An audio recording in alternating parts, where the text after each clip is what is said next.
మొదటి దినవృత్తాంతములు 29వ అధ్యాయం 1వ వచనం నుండి నేను చదువుతున్నాను. జాగ్రత్తగా మీ బైబిల్ గమనించండి.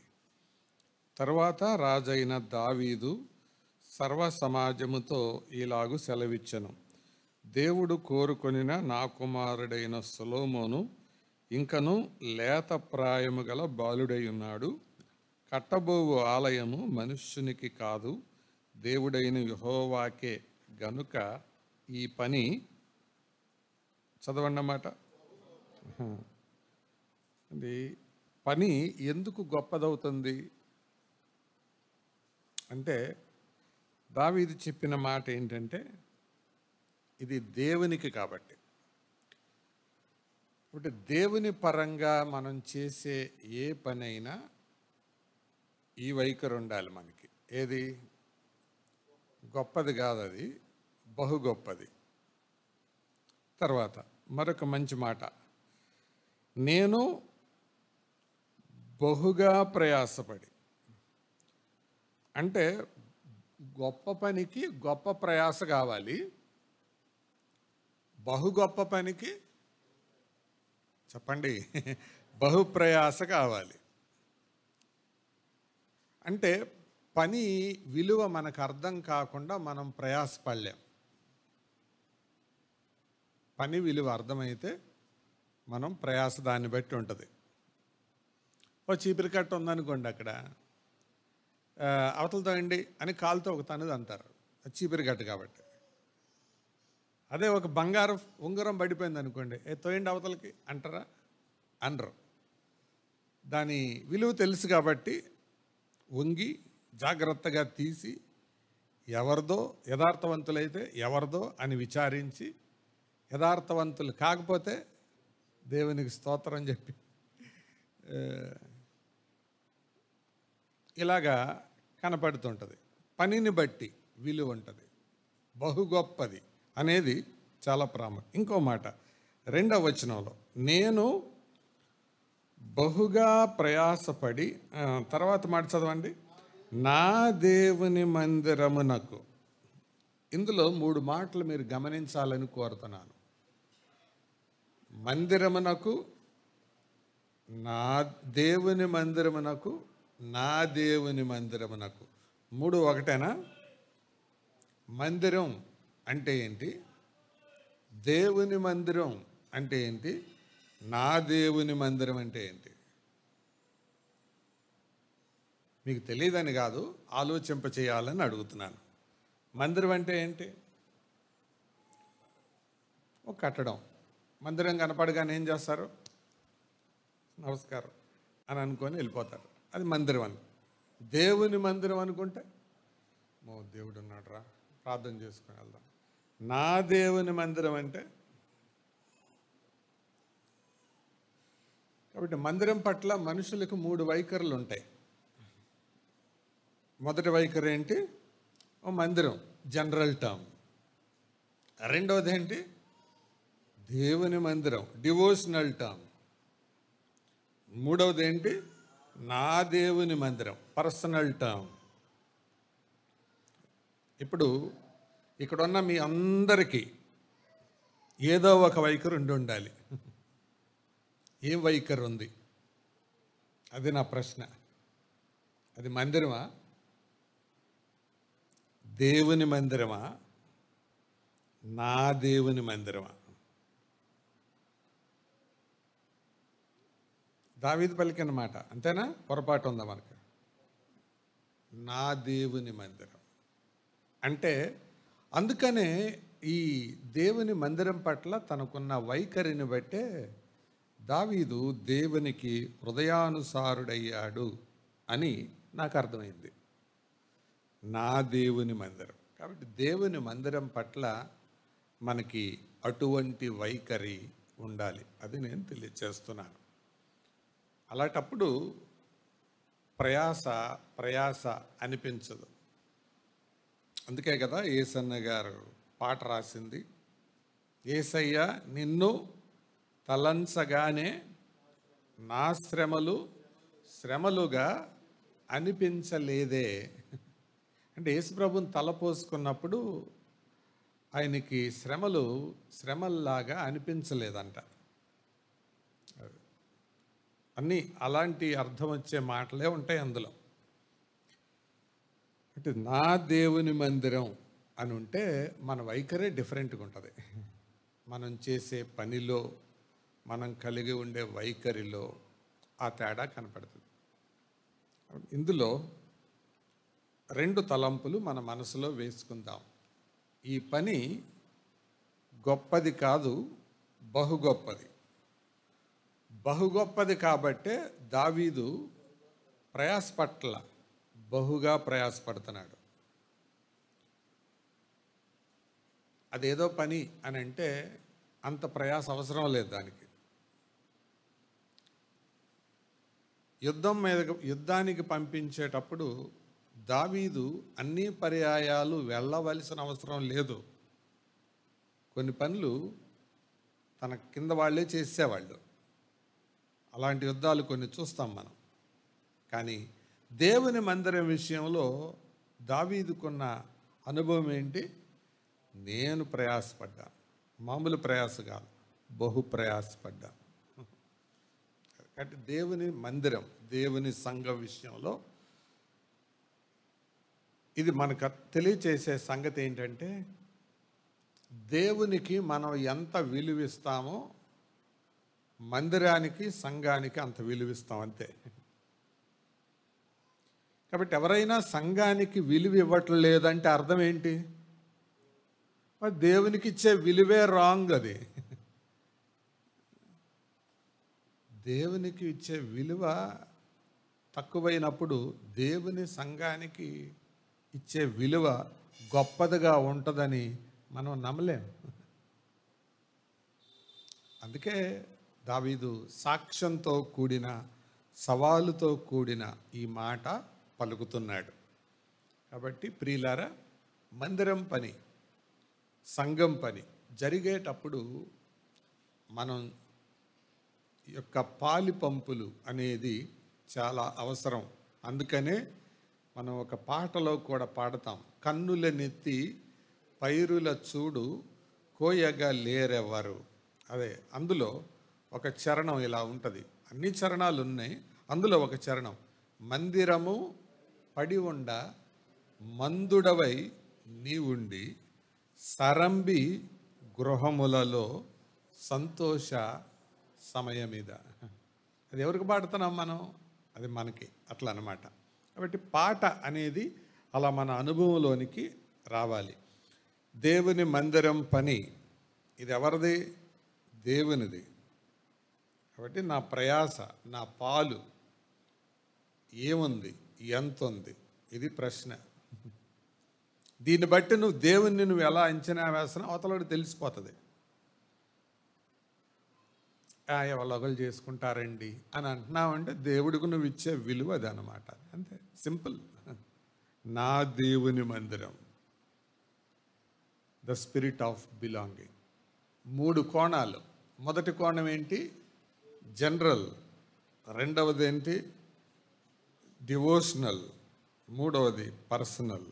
దేవుని మందిరానికి, దేవుని సంఘం పట్ల అటువంటి వైఖరి మనం కలిగి ఉండాలని జ్ఞాపకం చేసుకున్నాం. నిజానికి ఇది నేను అనుకోలేదు, మరి ఎందుకో జ్ఞాపకానికి వచ్చింది. అందుకే నేను ఈ మాటలు మీ ముందు పెడుతూ ఉన్నాను. అయితే ఈ రాత్రి నేను దేవుని వాక్యంలో నుంచి వాక్య పరిచారకులందరికీ, అది సండే స్కూల్లో అయినా, యూత్ మధ్య అయినా, స్త్రీల మధ్య అయినా, సంఘములోనైనా, వాక్యం కొరకు నిలబడే వారందరికీ దేవుని వాక్యంలో నుంచి ఒక సూచన, అంటే మీకే కాదు, అది నాకు కూడా చెప్పాలని కోరుతున్నాను. తిమోతికి పౌలు రాసిన మొదటి పత్రిక 4వ అధ్యాయం. తిమోతి మొదటి పత్రిక 4వ అధ్యాయం 15వ వచనాన్ని 16వ వచనాన్ని నేను చదువుతాను. నీ అభివృద్ధి అందరికీ తేటగా కనబడు నిమిత్తము వీటిని మనస్కరించుము, వీటి అందే సాధకము చేసుకొనము, నిన్ను గూర్చియు నీ బోధన గూర్చియు జాగ్రత్త కలిగి ఉండుము, వీటిలో నిలుకడగా ఉండుము. నీవిలాగు చేసి నిన్నును నీ బోధ వినువారిని రక్షించుకొందువు. ఈ వాక్య భాగాన్ని నేను మీ ముందు పెట్టక మునుపు 4వ అధ్యాయం యొక్క అవుట్లైన్ చెప్తాను. మొదటి 5 వచనాలు ఒక భాగం, 6 నుండి 16 వచనాల వరకు ఒక భాగం. మొదటి 5 వచనాలకి మనం పెట్టుకునే పేరు ఏంటంటే భ్రష్టత్వం. 6 నుండి 16 వచనాల వరకు మనం పెట్టుకునే పేరు ఏంటంటే సేవకత్వం. మొదటి 5 వచనాలకు ఏం పేరు పెట్టుకోవచ్చు? భ్రష్టత్వం. 6 నుండి 16 వచనాల వరకు ఉన్న వాక్య భాగానికి సేవకత్వం అని పేరు పెట్టుకోవచ్చు. మళ్ళా సబ్ డివిజన్స్ చెప్తాను. మొదటి భాగానికి భ్రష్టత్వం అని పెట్టుకున్నాం కదా. మొదటి 2 వచనాలకి భ్రష్టత్వాన్ని గురించిన ప్రవచనం, అది సబ్ డివిజన్. 3 నుండి 5 వచనాల వరకు భ్రష్టత్వాన్ని గూర్చిన వివరం. మొదటి 2 వచనాలు భ్రష్టత్వాన్ని గురించిన ప్రవచనం, 3 నుండి 5 వచనాలు భ్రష్టత్వాన్ని గూర్చిన వివరం. 6, 7 వచనాలు, 6 నుంచి 16 వచనాల వరకు ఒక మెయిన్ హెడ్డింగ్ పెట్టుకున్నాం కదా. ఏంటది? సేవకత్వం కదా. దాంట్లో 6, 7 వచనాలకు బోధ అని పేరు పెట్టుకుందాం. 7 నుండి 10 వచనాల వరకు ఉన్నదానికి భక్తి అని పేరు పెట్టుకుందాం. 11 నుంచి 16 వరకు ఉన్న వచనాలకి బ్రతుకు అని పేరు పెట్టుకుందాం. 3 మాటలు సేవకత్వంలో. మొదటి మాట బోధ, 2వ మాట భక్తి, 3వ మాట బ్రతుకు. ఇప్పుడు మనం చదివిన ఈ వాక్య భాగంలో 15, 16 వచనాల్లో బ్రతుకు ప్రధానంగా కనపడింది. అది కాబట్టి వాక్యం చెప్పేవాళ్ళు వారి బోధ ప్రాముఖ్యం కంటే ఏది ప్రాముఖ్యం? బ్రతుకు ప్రాముఖ్యం. లిప్స్ కంటే లైఫ్ ప్రాముఖ్యం. ప్రీచింగ్ కంటే ప్రాక్టీస్ ప్రాముఖ్యం. బోధ కంటే బ్రతుకు ప్రాముఖ్యం. ఈ లేకపోతే వారు ప్రయోజనకరంగా ఉండాల్సిన వాళ్ళు ప్రమాదాలు కలగజేస్తారు, వాళ్ళు కూడా ప్రమాదాల్లో పడతారు. బ్రతుకు బ్రతుకు బ్రతుకు. సో ఆ 11వ వచనం నుండి 16వ వచనం వరకు ఉన్న వాక్య భాగానికి మళ్ళా నేను 7 సబ్ పాయింట్స్ చెప్తాను. 7 సబ్ పాయింట్స్ రాసుకోండి. 7 సబ్ పాయింట్స్. 4వ అధ్యాయం 11 నుంచి 16 వచనాల వరకు ఉన్న వాక్య భాగానికి మొట్టమొదటి మాట 11వ వచనం, ఆజ్ఞాపించి బోధించుము. That is number 1. Command and preach. 12వ వచనం, నీ యవనమును బట్టి ఎవడును నిన్ను తృణీకరింపనీయకము. Let not anybody to despise you. నిన్ను తృణీకరించనివ్వద్దు, తృణీకారం పొందొద్దు. 3వది 12వ వచనం, మాదిరిగా ఉండు. ఎన్నయ్యాయి? 3. 13వ వచనం, జాగ్రత్తగా ఉండు. 14వ వచనం, అలక్ష్యము చేయకు. 15వ వచనం, సాధకము చేసుకొనుము. 16వ వచనం, నిలకడగా ఉండు. ఇవన్నీ నేను వివరించలేను, మీరు వర్కౌట్ చేసుకోండి. వాక్యాన్ని ప్రకటించేవారు, అది ఎక్కడైనా కూడా, స్త్రీల మీటింగ్లో అయినా, సండే స్కూల్లో అయినా, బతుకును జాగ్రత్తగా కాపాడుకోవాలి అనుకుంటే, అందుకే దీనికి ఒక పేరు పెడతాను, 7 practical principles for a successful servant of the word of God. 7 practical principles of a successful servant of the word of God. సంపూర్ణుడైన వాక్య సేవకునికి ఉండవలసిన 7 సూత్రాలు.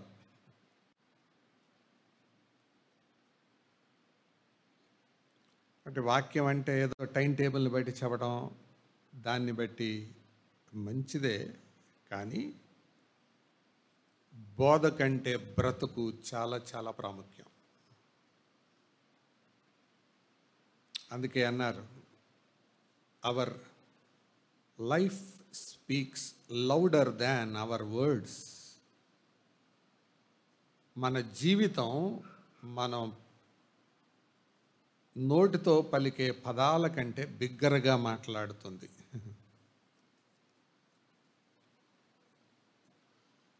జీవితంలో ఓడిపోయిన వ్యక్తిగా ఉండొచ్చు, స్టేజ్ మీద విజయవంతమైన ప్రసంగికుడిగా ఉండొచ్చు. జీవితంలో ఓడిపోవచ్చు, వాక్చాతుర్యంతో, జ్ఞాపక శక్తితో, జ్ఞానంతో గెలవచ్చు. కానీ దేవుని వాక్యం ఏం చెప్తుందంటే 7 నియమాలు, జాగ్రత్త. వాక్య బోధకులారా, వాక్య సేవకులారా, వాక్య పరిచారకులారా, నేను చాలా భయంతో, భారంతో ఈ మాట చెప్తున్నాను. Never never preach or teach the word of God carelessly, casually. అజాగ్రత్తగా కానీ, అలక్ష్యంగా కానీ ఎప్పుడూ దేవుని వాక్యాన్ని బోధించొద్దు. ఎందుకో తెలుసా? That is 2-edged sword. అది 2 అంచుల ఖడ్గం. అది అందుకనే జాగ్రత్త.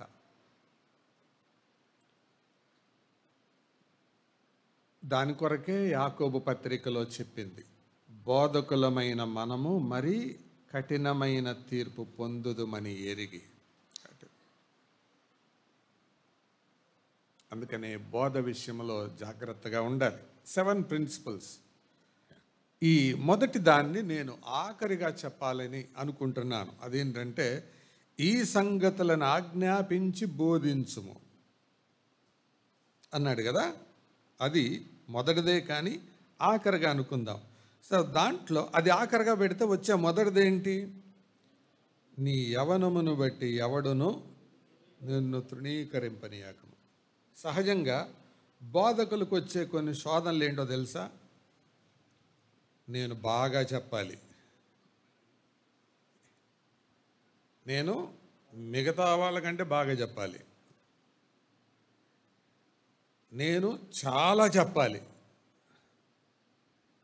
చాలా చెప్పాలి, బాగా చెప్పాలి. ఈ 2 శోధనలు వస్తాయి. అయితే వాక్యం చెప్పేది ఏంటంటే, ఫైన్, అది ఉండడం మంచిదే. నీలో ఉండవలసింది ఏంటంటే, నిన్ను ఎవరు నీ యవనాన్ని బట్టి లేదా నీ ప్రవర్తన బట్టి, నీలో ఉండే అవలక్షణాలను బట్టి ఎవడో నిన్ను తృణీకరించనియొద్దు. చెప్తాడు కానీ ఏంటండి అందరూ చెప్తారండి. అని అనేలాగా చేసుకోవద్దు. నేను చెప్పే బోధ నా బ్రతుకులో లేకపోతే వినేవాడికి అవకాశం ఇచ్చినట్టు, విమర్శించేవాడికి అవకాశం ఇచ్చినట్టు, దేవుని వాక్యాన్ని డౌన్ గ్రేడ్ చేసినట్టు. అంటే నిన్ను తృణీకరించనీయకుండా చూసుకో. ఎప్పుడు తృణీకరిస్తారు? నేను చెప్పింది చేయకపోతే జనాలు నన్ను లెక్క చేయరు. నువ్వేం చెబుతావో అది చేయకపోతే జనాలు లెక్క చేయరు నిన్ను. జనాలు లెక్క చేయకపోవడం అట్లుంచు, వాక్యానికి విలువ ఉండదు. అందుకే తిమోతి జాగ్రత్త, ఎవడు నేను తృణీకరించని బాకు అంటున్నాడు. అది ఫస్ట్ పాయింట్. రెండోది, విశ్వాసులకు మాదిరిగా ఉండవయ్యా అన్నాడు. మాదిరిగా ఉండు వేటిల్లో అని అక్కడ 5 రాశారు కదా.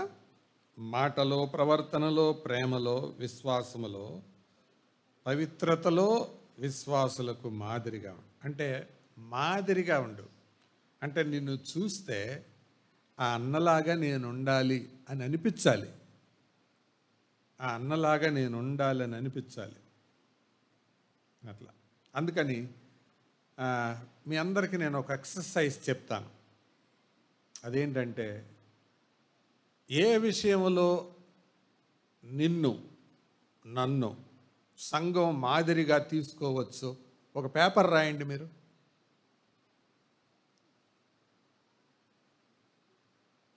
రాసి మీ బైబిల్లో పెట్టుకోండి. ఎప్పుడైనా అడిగినప్పుడు చూపిద్దరు. కానీ ఏ విషయంలో మనమేమి నోరెత్తకుండా, వాక్యం చెప్పకుండా, జస్ట్ ఆ అన్నకిలాగా, ఆ అక్కకిలాగా, ఆ ఆంటీకిలాగా, ఆ చెల్లికిలాగా, ఆ తమ్ముడికిలాగా నేనుంటే చాలు అని ఇతరులు మనల్ని గురించి ఏ విషయాల్లో అనుకోగలరు అదొక లిస్ట్ రాసుకోండి. అక్కడ లిస్టు బ్లాంక్ అయిపోతే, మీరేమీ రాయలేకపోతే, స్టేజ్ మీద మనం చేసేది ప్రదర్శన అన్నమాట. Just exhibition, time pass. ప్రసంగికులుగా కాదు, కూర్చొని వినేవాళ్ళకు కూడా తప్పకుండా నీవు సంఘానికి వచ్చేటప్పుడు ఏదో ఒక విషయంలో నువ్వు మాదిరిగా ఉండాలి. ఏ మాదిరి లేకపోతే అది చాలా ప్రమాదం. నేను ఏ విషయంలో మాదిరిగా తీసుకోవచ్చు? ఇక్కడ చెప్పిన 5 విషయాల్లో, మాటలోన, ప్రవర్తనలోన, ప్రేమలోన, విశ్వాసంలోన, పవిత్రతలోన, ఏ విషయంలో తీసుకోవచ్చు? In what way others can take an example from you.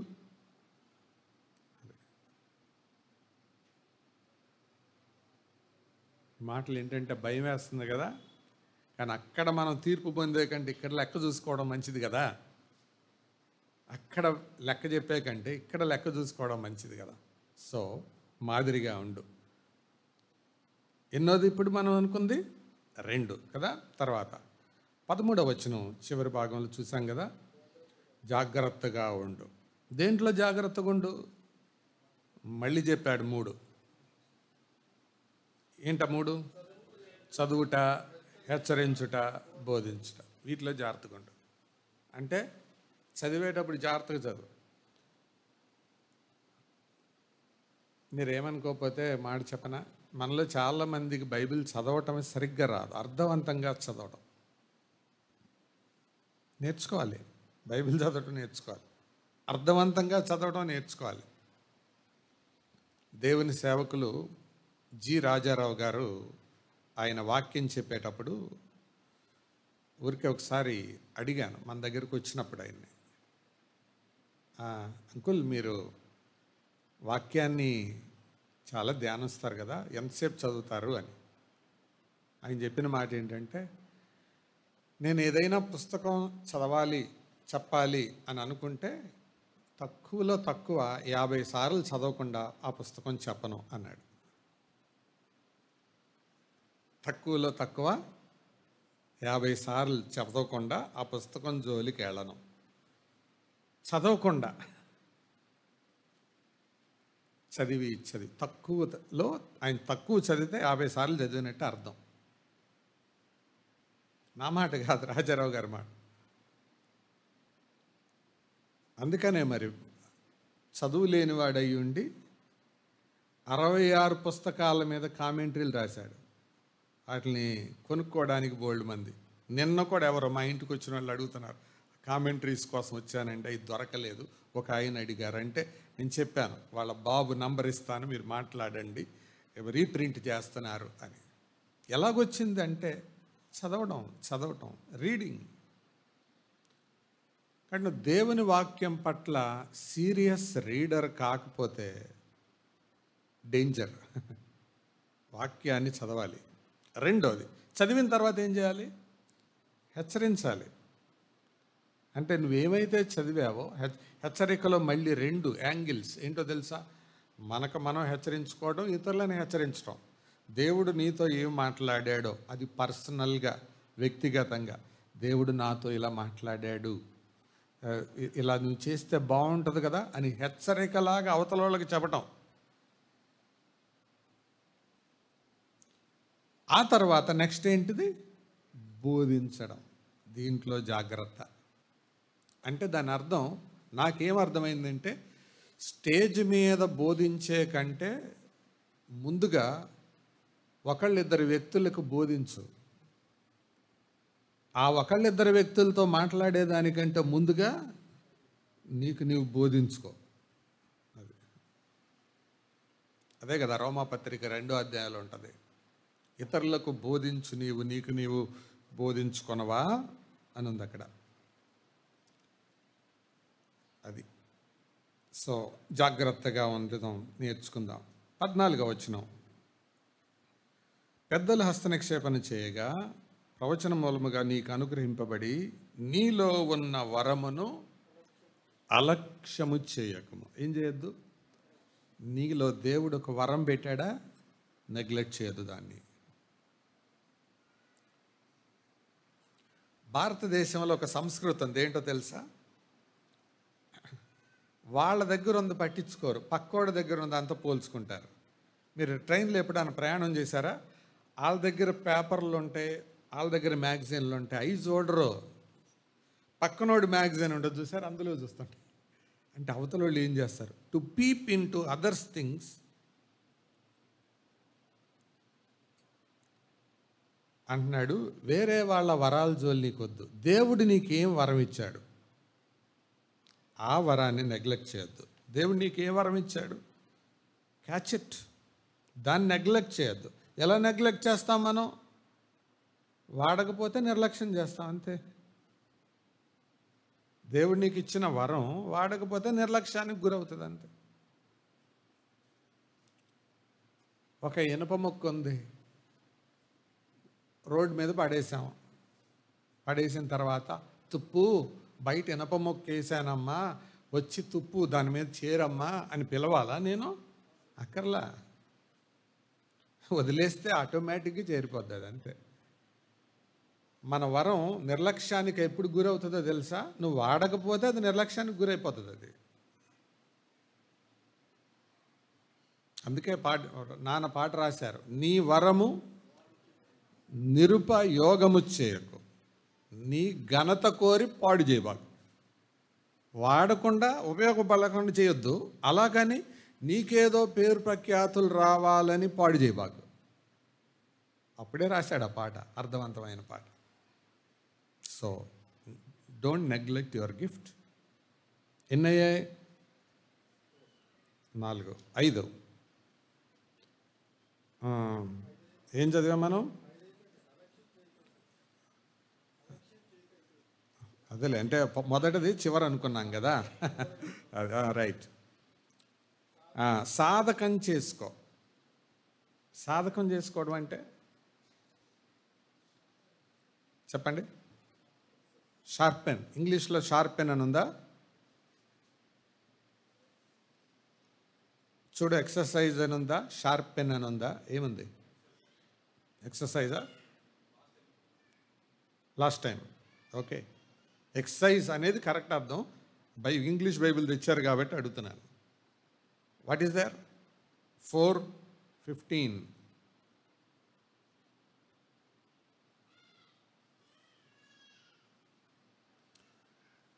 సాధకం చేసుకోను, వీటి అందే సాధకం చేసుకోను. కాబట్టి ఎక్సర్సైజ్ చేసుకోవాలి. దాన్ని మాటి మాటికి. ఎక్సర్సైజ్ అంటే ఏంటి? చేసిన పనే మాటి మాటికి చేయటం. మెడిటేట్. మనస్కరించం అనేది మెడిటేట్ అయి ఉండాలి నా అంచనా.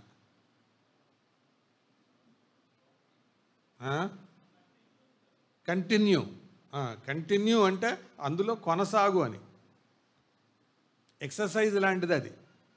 కంటిన్యూ అంటే కొనసాగని. మెడిటేట్ అంటే మనసులో పెట్టుకో, ధ్యానం చేయి అని అర్థం. అంటే ఇవి మనసులో ఉండాలి. ఏం మనసులో ఉండాలి? ఇవే. ఏవి? నేను మాదిరిగా ఉండాలి, నేను మాటలు జాగ్రత్త కాపాడుకోవాలి, నా ప్రవర్తన జాగ్రత్త కాపాడుకోవాలి, నా పరిశుద్ధత జాగ్రత్త కాపాడుకోవాలి, నా విశ్వాసాన్ని జాగ్రత్త కాపాడుకోవాలి. అమ్మో ఇలాగంటే ఇబ్బంది ఏమో అని అనుకోవాలి. మాదిరిగా ఉండాలి, జాగ్రత్తగా ఉండాలి. వీటిల్లో కంటిన్యూ అవ్వాలి, మనసులో పెట్టుకోవాలి, దాన్ని ఎక్సర్సైజ్ చేయాలి. ఎక్సర్సైజ్ అని అంటే చేసిన పని మాటి మాటికి చేయటం. లెక్కల్లో కూడా ఎక్సర్సైజ్ ఉంటుంది కదా. ముందు ఎగ్జాంపుల్ ఉంటుంది, కింద ఎక్సర్సైజ్ ఉంటుంది. చూసారా మ్యాథ్స్లో? పైన ఉదాహరణ, కింద సాధన, అభ్యాసం. అభ్యాసం. స్కూల్లో ఎక్సర్సైజ్ ఇలా చేస్తారు. 1 2 3 4 ఇలా చేస్తుంటారు. ఫస్ట్ చేసేటప్పుడు బాగుంటుంది. అలవాటు అయిన తర్వాత ఏం చేస్తారు తెలుసా పిల్లలు? 1 అన్నప్పుడు ఎదరని కొడతారు, 2 అన్నప్పుడు సగమే ఎత్తారు, 3 అన్నప్పుడు ఈ పక్కన కొడతారు. గమనించారా? ఇలాంటి పనులు పిల్లలు చేస్తుంటారు. అంటే ఎక్సర్సైజ్ అంటే మనసులో లేకుండా ఎక్సర్సైజ్ చేస్తే ఎలాగుంటుంది. వీటిలో సాధన చేసుకో. మాటలు ఎలా మాట్లాడాలో, మాటలు మాట్లాడటం ప్రాక్టీస్ చేయాలండి. మనలో చాలామందికి రాదు మాట్లాడటం. ఎలాగ చెప్పమంటారా? ఏదైనా ఒక టాపిక్ ఇచ్చి మాట్లాడమంటే నట్టు కొట్టకుండా ఎంతమంది మాట్లాడగలరు?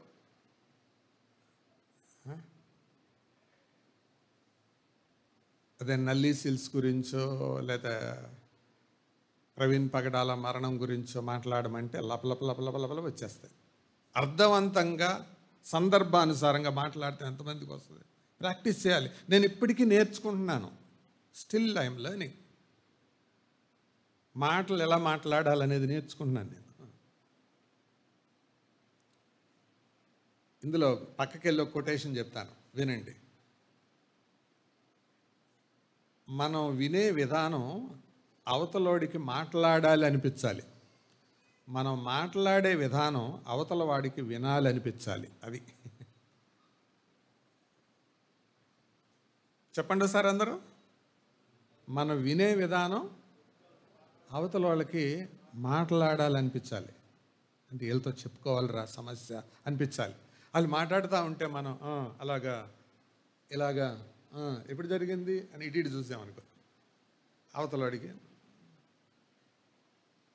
రెండోది చెప్పండి, మనం మాట్లాడితే అవతలవాడికి వినాలనిపించాలి. ఇలా మాట్లాడితే ఎంతమందికి వచ్చి చెప్పండి? ఒక్కటే. ఏదన్నా నాన్ స్టాప్గా మాట్లాడితే తతలాడిపోతాం మనం. అందుకే బైబిల్లో చెప్తుంది, మాటలు సిద్ధపరుచుకొని.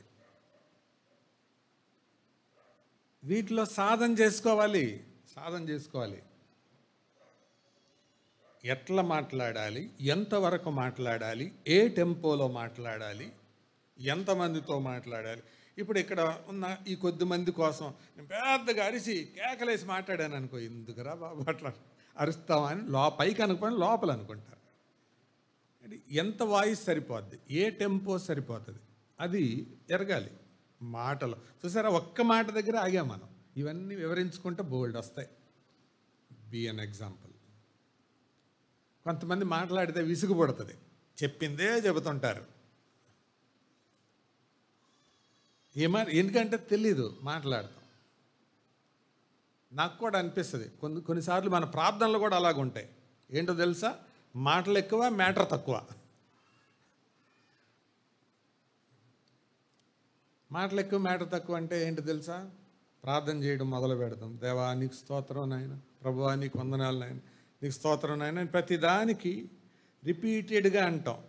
మనం ఒక అప్లికేషన్ రాసినట్టు ఉండాలి ప్రార్థన చేసే విధానం. అంతేగాని దేవా మా సంఘంలో ప్రభువా ఎంతోమంది మా తండ్రి అప్లికేషన్ రాసేటప్పుడు పదాకి పెడుతుంటారా? ఒక్కసారి అడ్రస్ చేస్తే 2-3 సెంటెన్స్లు వెళ్ళిపోతాయి. ఏంటంటే మనకు మాటలు కుదరట్లా, నేర్చుకోవట్లా. ఎక్సర్సైజ్ నేర్చుకో. అందుకే నేను ఒకరికి సలహా ఇచ్చాను, అది పాటించారు. వాళ్ళు ప్రార్థన చేస్తూ ఉంటే, తమ్ముడు నువ్వు నీ ప్రార్థన నువ్వే రికార్డ్ చేసుకొని విని దాన్ని ఏం డెవలప్ చేసుకోవచ్చు అడుగు. దేవుడు ఎలా చేసినా వింటాడు, కానీ మనుషుల ముందు చేసేటప్పుడు ఆ పదజాలాలు ఎలా వాడుకోవాలో నువ్వు సాధన చేయంటే చేసి రిపీట్ చేసి చెప్పాడు నాతో.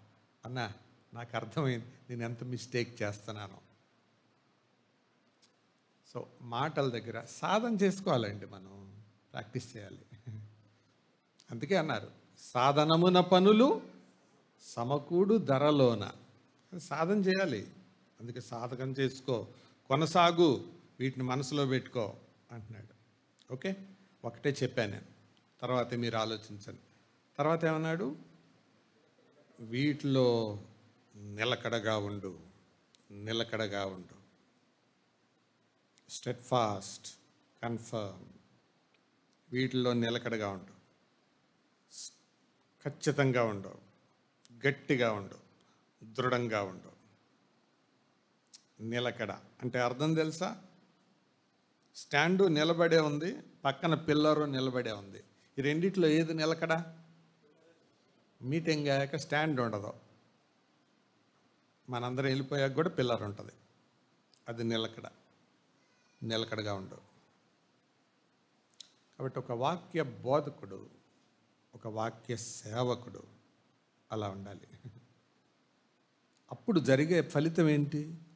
నువ్వు ఇలాగు చేసి నిన్ను రక్షించుకుంటావు, తర్వాత నీ బోధ వినేవారిని రక్షిస్తావు. అందుకే స్పర్జన్ గారు అన్నారు, ఆయన ఎవరో నాకు సరిగ్గా గుర్తులేదు, చాలా సంవత్సరాలు అయింది. ఆయన అన్నాడు, నాకు గంట ప్రసంగానికి 5 నిమిషాలు ప్రిపరేషన్ చాలు, కానీ 5 నిమిషాల ప్రసంగానికి 3 గంటల ప్రిపరేషన్ కావాలి నాకు. అర్థమైందా? ఏం అర్థమైంది చెప్పండి? గంట ప్రసంగానికి ఆయనకి సిద్ధపాటి ఎంత చాలు? 5 నిమిషాలు చాలంట. కానీ 5 నిమిషాల ప్రసంగానికి 3 గంటలు కావాలంట. ఎందుకు? ఏది చెప్పాలి, ఏది చెప్పకూడదు, అవతల వాళ్ళకి ఎంతవరకు అవసరం, ఏది అవసరం, దాన్నే ఇంగ్లీష్లో ఒక రైటింగ్ పేరు పెట్టారు. దాన్ని 2 రైటింగ్లు ఉంటాయి తెలుసా మీకు ఇంగ్లీష్ టీచర్లు? ఏంటి ఆ 2 రైటింగ్లు? ఒకటి essay writing, 2 precise writing. Essay writing అంటే ఇంత వాక్యం ఇస్తారు, దాన్ని ఇంత చేయాలి. ప్రిసైజ్ రైటింగ్ అంటే పెద్ద దాన్ని ఇస్తారు, దాన్ని ఇంత చేయాలి, అర్థం జడకూడదు. అంటే 2 తెలియాలి. వాక్య బోధకునికి గంట చెప్పడం తెలియాలి, 5 నిమిషాలు చెప్పడం కూడా తెలియాలి. 5 నిమిషాలు చెప్పడానికి ఎక్కువ సిద్ధపాటు అవసరం. అన్నిటికీ సిద్ధపడి ఉండి. అందుకే అన్నాడు, దైవజనుడు సన్నద్ధుడై ప్రతి సత్కార్యమునకు, 2వ పత్రికలో అంటాడు కదా. కాబట్టి ఇవి మనం నేర్చుకున్నప్పుడు అప్పుడు ఆ ఆఖరిది మొదటగా తెచ్చుకుందాం. ఈ సంగతులను ఆజ్ఞాపించి బోధించు. ఎప్పుడు మనం ఆజ్ఞాపించగలం? మనలోకి అవి వచ్చినప్పుడు. కాబట్టి సహోదరులారా, ఇవి జ్ఞాపకం ఉంచుకుందాం. ఇవి క్రైస్తవ సేవా జీవితానికి చాలా చాలా ప్రాముఖ్యమైన అంశాలు. ఎందుకో తెలుసా? దేవుని కృపను బట్టి మన సంఘములో అనేక మంది బోధకులు ఉన్నారు. I praise God for that. కానీ అదే సమయంలో నేను భయపడుతూ ఈ మాటలు చెప్తున్నాను. నేనేది మీ మీద తీర్పులు చెప్పట్లేదు ఈ మాటలో. మీలో ఒకడిగా, మీతో ఒకడిగా నాకు కూడా అన్వయించుకుంటూ చెప్తున్నాను ఇవి. ఈ 7 సంగతులు మన కళ్ళ ముందు ఉండాలి. ఎందుకో తెలుసా? Wherever the pulpit goes the church goes. ప్రసంగ విపీఠం ఎటువైపు వెళ్తుందో సంఘం అటువైపు ప్రయాణిస్తుంది. అందుకు ఆ టైంని మనం విలువైందిగా వాడాలి. మాకు టీచ్ చేసిన ఒక బోధకుడు ఇలా చెప్పడం నేను విన్నాను ప్రీచింగ్ గురించి. నేను వాక్యం చెప్పేటప్పుడు నా ముందు ఒక 200 మంది కూర్చొని ఉంటే నేను ఇలా ప్రార్థన చేస్తాను, దేవా నేను 200 గంటలు వేస్ట్ చేయకుండా నాకు అడ్డం పడవా? ఎందుకు? అది ఎవరి ప్రాపర్టీ? అవతల వాళ్ళు చాలా ఆశతో అపేక్షతో దేవుని మాటలు వినటానికి వచ్చారు. నా మాటలు వింటానికి కాదు, దేవుని వాక్యం అని వచ్చారు. 200 గంటలు నేను కిల్ చేయకూడదు ప్రభువా, నాకు సహాయం చేయవా అని ప్రార్థన చేసుకొని అప్పుడు ఎక్కుతాడంట స్టేజ్. ఎంత కేర్ఫుల్గా మనం హ్యాండిల్ చేస్తాం. కాబట్టి ఇవి జ్ఞాపకం ఉంచుకోండి. తప్పకుండా ఇవి భయం పుట్టించే మాటలే, మీకే కాదు నాకు కూడా. కానీ preaching is very serious thing. బోధించటం అనేది చాలా తీవ్రమైన సంగతి. జ్ఞానాన్ని బట్టి, వాగ్దాటిని బట్టి, చదువును బట్టి బోధించగలగటం ఒక ఎత్తు, దాంట్లో ఇవి కలవడం ఒక ఎత్తు. సరే, రివ్యూ చేసి క్లోజ్ చేస్తాను. 4వ అధ్యాయాన్ని 2 భాగాలుగా చేసాం మనం, గుర్తుందా? మొదటి భాగం ఏంటి? భ్రష్టత్వం. భ్రష్టత్వానికి 2 సబ్ పాయింట్స్ చేసాం. ప్రవచనం, వివరం. 6 నుండి 9 వచనాల వరకు, 10 వచనాల 6 నుంచి 10 వచనాల వరకు ఒక పేరు పెట్టుకున్నాం. ఏమండి? 6 నుంచి 16 వరకు సేవకత్వం అని పెట్టుకున్నాం. అందులో మొదటి భాగం 6, 7 వచనాలకు బోధ, 7 నుంచి 10 వచనాలకు భక్తి, దైవభక్తి, 11 నుంచి 16 వచనాలకు బ్రతుకు. ఒకటి, ఒక బోధకునికి ప్రధానమైంది ఏంటి? బ్రతుకు, లైఫ్. మనం ప్రభు కోసం, మనం బోధకులం, మనం పరిచారకులం. మన సంఘం పెట్టిన ప్రారంభ దినాల్లో నాకు అలాగే మనుషుల ముందు నిలబడాలంటే వణుకు ఉండేది, భయం ఉండేది. ఇప్పటికి కూడా ఉంటుంది వణుకు, భయం, వణుకు ఉంటాయి. అది ఉండాలి. అయితే దేవుడు నాతో ఏమి మాట్లాడాడో అదే నేను ఇతరులతో మాట్లాడినప్పుడు అది క్షేమం కలుగుతుంది. దేవుని వాక్యాన్ని పట్టుకొని నిలబడ్డప్పుడు మనము ఏమనుకున్నామో అది చెప్పటం కాదు, దేవుడు ఏమనుకున్నాడో అది చెప్పాలి. చెప్పండి మళ్ళీ. మనం ఏమనుకున్నామో అది చెప్పడం కాదు, దేవుడు ఏమనుకున్నాడో అది చెప్పాలి. ఒక ఆయన వాక్యానికి నిలబడి, జక్కయ్య చెట్టు నుండి దిగాడు, ఆ చెట్టు అంటే ఏంటో తెలుసా? అది నువ్వు ఏ చెట్టు మీద ఉన్నావు? సిఎస్ఐ చెట్ట, లూథరన్ చెట్ట, బ్యాప్టిస్ట్ చెట్ట, దిగు అని చెబుతున్నాడు. ఆ మీటింగ్లో ఏమో సిఎస్ఐ వాళ్ళ క్యాంపస్లో పెట్టారు. వాళ్ళ మెసేజ్ని స్థలం లేక ఇక్కడికి వచ్చి మా మీద విమర్శిస్తారా అని మీటింగ్లు క్లోజ్ చేశారు. అయిపోయింది. అక్కడ వాక్యం చెప్పింది, యేసుప్రభు చెప్పింది బాప్టిస్ట్ సిఎస్ఐ అది కాదు. అంటే ఈయన అనుకున్నది చెబుతున్నాడు వాక్యానికి, దేవుని ఉద్దేశం అది కాదు. అందుకే వ్యాఖ్యానం దగ్గర చాలా జాగ్రత్త. అందుకే మనం ఈ మాథ్యూ గారితో పెట్టుకున్న ఎక్స్పోజిటరీ ప్రీచింగ్, ఇది మనం తెలుసుకోవడానికి. ఇవే వాక్యాన్ని వాక్యంగా చెప్పాలి, వాక్యాన్ని వాక్య కోణంలో నుండి చెప్పాలి, వాక్యాన్ని దేవుని మనసులో నుండి చెప్పాలి. అందుకే వాచ్మెన్ అన్నాడు, one should preach the word of God through the mind of God. దేవుని మనస్సు కలిగి దేవుని వాక్యాన్ని చెప్పాలి.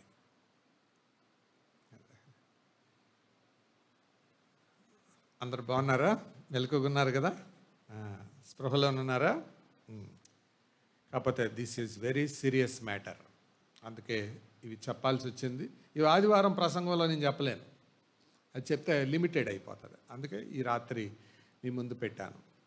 అందుకే స్వేచ్ఛగా చెప్పాను. మనందరం తెలుసుకోవాలి, బోధ అయితే ఎరిగి ఉండాలి, తప్పకుండా ఇలా చెప్పాలి. ఒకవేళ దేవుని వాక్యానికి వ్యతిరేకంగా ఎవరైనా చెప్పినప్పుడు మనం పట్టుకోగలగాలి, దాన్ని తెలుసుకోగలగాలి. ఎప్పుడు తెలుసుకోగలం అంటే దేవుని మనసులోంచి చదివినప్పుడు. ఎవరైనా ఒక గైడ్ రాశారు అని అంటే టెక్స్ట్ బుక్ ఎవరు రాశారో వాళ్ళే రాసిన గైడ్ చాలా నమ్మకంగా ఉంటుంది. అలాగే దేవుని వాక్యానికి దేవుని వ్యాఖ్యానం, దేవుని ఆత్మ వ్యాఖ్యానం చాలా ఘనంగా ఉంటుంది. అది మనం నేర్చుకోగలిగితే మనము మేలు పొందుతాం, ఇతరులు మేలు పొందుతారు. అందుకే కదా చివరి మాట అన్నాడు, ఏమని? నీవు ఇలాగు చేసి నిన్ను నీవు తర్వాత నీ బోధన విని వారిని రక్షించుకుంటావు. అలాగ మనం దేవుని కొరకు నమ్మకంగా జీవిద్దాం, మంచి బోధకులుగా ఎదుగుదాం. అది ఈ రాత్రి నా గురి. ఏంటిది? ఇప్పుడు నా ప్రసంగానికి ఒక గురి ఉంది. ఏంటిది ఆ గురి? మనందరం మంచి బోధకులు అవ్వాలి. అది నా గురి. This is my goal. అందుకే నేను ఈ వాక్యాన్ని మీ ముందు పెట్టాను. అలాగే ప్రతి ప్రసంగానికి ఒక గురి ఉండాలి. అందుకే మన సండే స్కూల్ టీచర్స్కి మంచి అలవాటు ఉంటుంది. ఆ లెసన్ ప్లాన్ రాసిన వాళ్ళు, లెసన్స్ ప్రిపేర్ చేసిన వాళ్ళు గోల్ అని ఒకటి పెట్టారు. ఆ గోల్ మీద నడవాలి. అంటే అయ్యేటప్పటికి ఆ గురి చేరుకోవాలి. అది అలా గురి చేరుకోకపోతే అది నిరుపయోగం అయిపోతుంది. అది మనకు ఊరికి తోచదు. అలాగే ఒక ఆరాధనలో మన వాక్యం చెప్పామనుకోండి, ఆరాధనలో వాక్యం చెబితే గురి ఏముండాలి? క్రీస్తు మీదకి, ఆయన గొప్పతనం, ఆయన మంచితనం, ఆయన కృప, ఆయన ప్రేమ, వాటి మీదకి దృష్టి మళ్లించాలి. అదే సమయంలో మన బాధ్యత ఏంటో జ్ఞాపకం చేయాలి. అలాగే ప్రార్థనా కూటంలో వాక్యం చెప్పామనుకోండి, ఏంటి గురి? ప్రజలలో ప్రార్థన అవసరత ఏంటో, ఆ ప్రార్థన భారం ఏంటో, ప్రార్థన చేస్తే వచ్చే ఫలం ఏంటో వాళ్ళకి అవగాహనకు రావాలి. అలాగే బైబిల్ స్టడీలో వాక్యం చెప్పామనుకోండి, ఓ దేవుని వాక్యం ఎలా చెబుతుందా, ఇక్కడ మనం తప్పిపోతున్నామా, ఇవి మనం సరి చేసుకోవాలా అన్నది చేరుకోవాలి. అట్లాగా సువార్త కూటంలో వాక్యం చెప్పామనుకోండి, ప్రజలు యేసు ప్రభువు వైపుకు తిరగాలి. అలా ప్రతిదానికి ఒక గురి ఉంటుంది. సో గోల్, దీన్నే గోల్ సెంటర్డ్ ప్రీచింగ్ అని అంటారు. గురి కలిగిన బోధన. మనం నిలబడ్డప్పుడు ఆ గురి చేరుకోవాలి. గురి లేకుండా తిరిగే వాళ్ళని ఏమంటారు? డీడీ అంటారు. డీడీ అంటే దేశదిమ్మరి, డాక్టర్ ఆఫ్ డివినిటీ అనుకోబాకండి. భూమి మీద అటు ఇటు తిరిగేవాళ్ళని. కాబట్టి మనం అట్లా ఉండకూడదు. ఒక గురి, ఏదైనా అంతే, మాటకైనా ఒక గురి ఉండాలి. అట్లాగా మనం నేర్చుకుందాం, ఎదుగుదాం, ప్రభు కొరకు మంచి బోధకులుగా ఎదుగుదాం.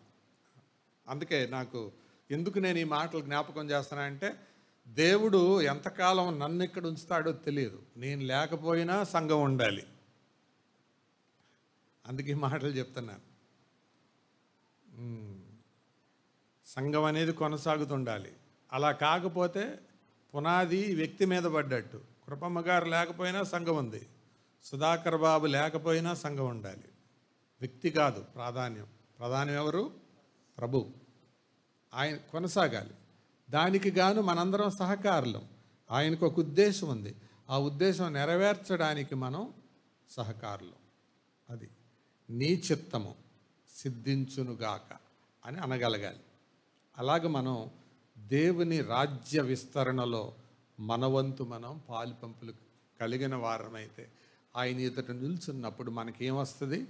మెప్పు, ఘనత, మహిమ అవి ఆయన ముందు పొందుకుంటాం. అలా కాకపోతే ఆయన ముందు అవమానం, దెబ్బలు, శిక్ష, అది ఏ రూపంగా ఉండదో మనకు తెలియదు. అందుకే వీటిని అలవరుచుకుందాం. ఓకే, ఈ మాటలు మనసులో ఉంచుకుందాం, ప్రార్థన చేద్దాం. తల వంచండి. ఇది మీ పర్సనల్గా మీ బైబిల్ స్టడీ కొరకు అట్టి పెట్టుకోండి. ఈ రాత్రి అయిపోయిందని